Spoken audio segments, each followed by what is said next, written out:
Bw'abadde ayogera mu lukiiko lwa Buganda olutudde ku Bulange Mmengo, Katikkiro akinogaanyizza nti oluvannyuma lw'okufundikira omulimu gw'okuzimba ekizimbe Masengere, kaakano obwanga baboolekeza ennyanja eno emaze ebbanga nga tefiibwako.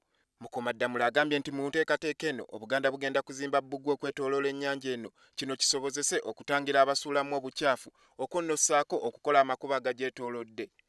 Kuno bagenda kuzimbako wooteeri amatiribona, ennimiro eziwummulirwamu, ekirabo ky'emmere ekiseeyeeya, ekkuumiro ly'ebyennyanja, ekijjukizo kya Ssekabaka Mwanga, mpozzi kuteekebweko n'emizannyo gy'oku mazzi. Oweekitiibwa Sipiika, bassebo baminisita ab'amasaza, tutaase ennyanja era kyetugenda okuzzaako.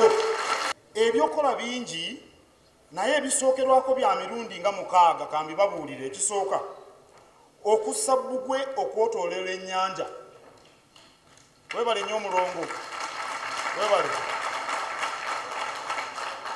Bbugwe tetujja kuteekako wa matoffaali kuba amazzi olwo ojja kuba togalaba. Tunassaako wa byuma tusange abisala kubanga beetegese, naffe twetegese.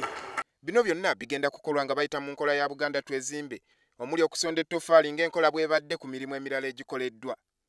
Akakiiko akali ku ddimu lino eddene kakulirwa omukungu Kiyimba Freeman ne Dr. Kenneth Ssemwogerere ow'e Makerere University era nga ye yakola okunoonyereza ku nnyanja eno. Kunoonyereza ono kwe yakola kwalaga nti ennyanja mu bbanga lya myaka 10 egenda kusaanawo era kino kyawaliriza olukiiko okusalawo okusoosowaza omulimu guno basobole okukuuma ebyafaayo. Muwulire kino, kirowoozebwa nti mu myaka 10 oba 15 ennyanja ya Kabaka Mwanga II ejja kuba efuuse olutobazi.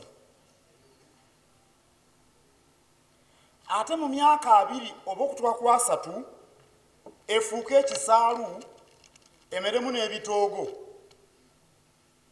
kubanga obuwanvu bwayo bukendera mita nga 5 buli mwaka olw'ebyo ebigikuluggusizibwamu. Ennyanja eno yaliko yiika z'ettaka 49 wabula nga kaakano zisigaddewo 28 zokka.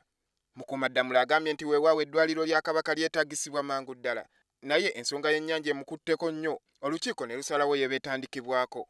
Omulimu guno gugenda kutandika mu mwezi gw'Omunaana nga Masengere awedde. Mu kwogera ku bye bakoze mu bbanga eriyise, Katikkiro ategeezezza nti ennyumba ya Muzibwazaala Mpanga ewedde ng'ebulako emikolo gya nnono gyokka. Ategeezezza nti era amasiro g'Abassekabaka ag'eWamala ganaatera okuggwa. Olwo n'alaga n'enkulungo ya Kabaka Nantawetwa eyazimbibwa Jennifer Musinga akulembeddwamu mikwano gye omuli ne Professor Gordon Wavamunno. Omusekese gwaggwa nga bwe mwalaba era gy'emirimu egy'ekikugu kati eguliwo gwa nnono nandibadde era n'abakugu bakwatako. Naye njagala obbakakasa ntujja kumala amasira. Yandeese enkulungo Nantawetwa yawemwamu omutwe omukyala Jennifer Musisi, ye ng'omuntu yagamba ly'ettoffaali lye era n'akuŋŋaanya mikwano gye. Kuliko omwami Andrew Kasirye, kuliko Hamis Kigundu, kuliko Bumaru Sekamatte, kuliko omuzirante Gordon Wavamunno. Katikkiro agambye nti ebitawuluzo omutuula enkiiko za Buganda byonna bigenda kuddizibwawo. Olwo n'alaga n'embuga eziddaabiriziddwa omuli Mawogola ne Kyaggwe ssaako n'emirimu emirala mingi. Bw'atyo Katikkiro akubidde Obuganda omulanga obutakoowa kuwaayo mu nkola ya Buganda Twezimbe. Ababaka bangi basanyukidde ekyokulongoosa ennyanja eno ne balaga essuubi okuzza ekitiibwa kya Buganda ssaako n'okuzza Buganda ku ntikko. Andrew Kagwa, WBS TV, Bulange Mmengo.